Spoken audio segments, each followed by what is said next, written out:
On continue à parler de la RDC dans la chronique culture avec ce jeune homme que je vous présente. Il s'appelle Bolewa Sabourin. C'est un danseur franco-congolais de 33 ans, un artiviste si je puis dire, car à travers son art, il apporte une aide thérapeutique aux femmes victimes de violences sexuelles dans le Kivu, région très convoitée de l'Est de la RDC, où se trouvent 80% des précieuses réserves mondiales de coltan.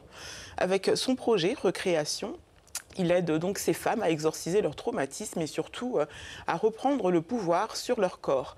Un projet né de sa rencontre avec le docteur Denis Mukwege le 8 mars 2016, journée internationale du droit des femmes.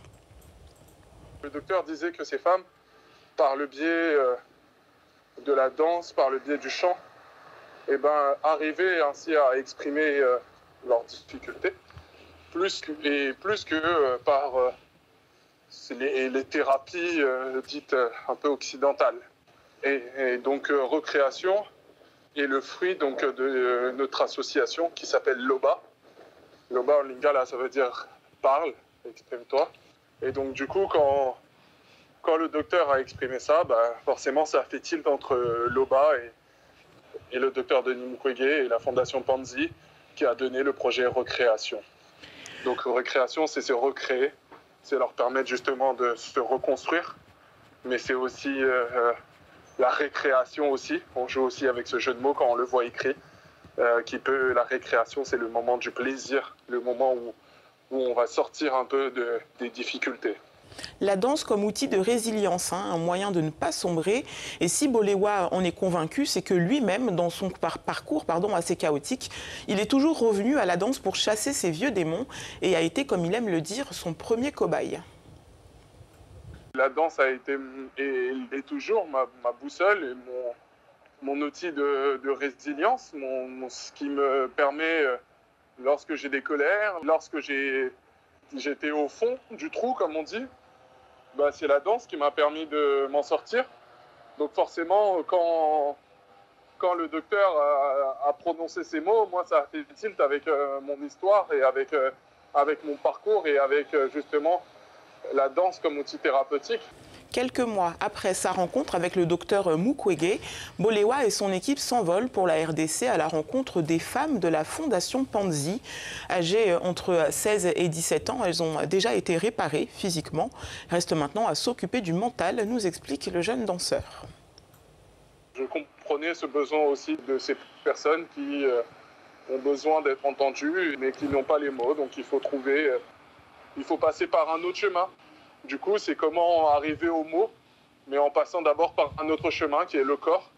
Et puis, ça faisait complètement sens aussi avec le corps meurtri de ces femmes, c'est-à-dire qu'on les attaque par leur corps, mais pour atteindre leur cerveau et le cerveau des gens qui sont autour et qui vont fuir, vu qu'on les viole devant mari, devant enfants, devant tout un tas de personnes, afin de créer la terreur.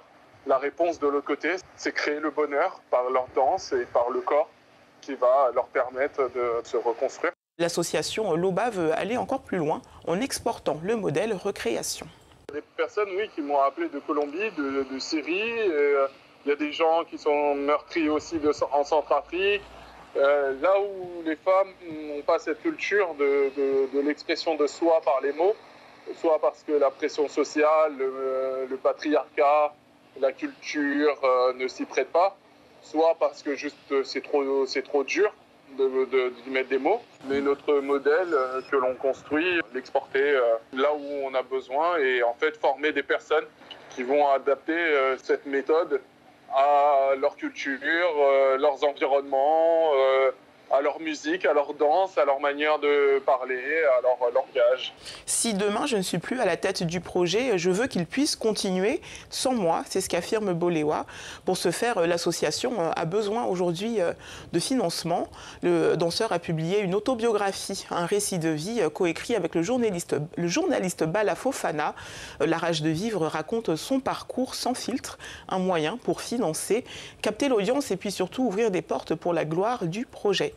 Si vous souhaitez contribuer, vous pouvez le faire en achetant le livre ou encore par le biais de la campagne de financement participatif sur le site Hello Asso. Vous trouverez le lien sur le site internet de l'émission.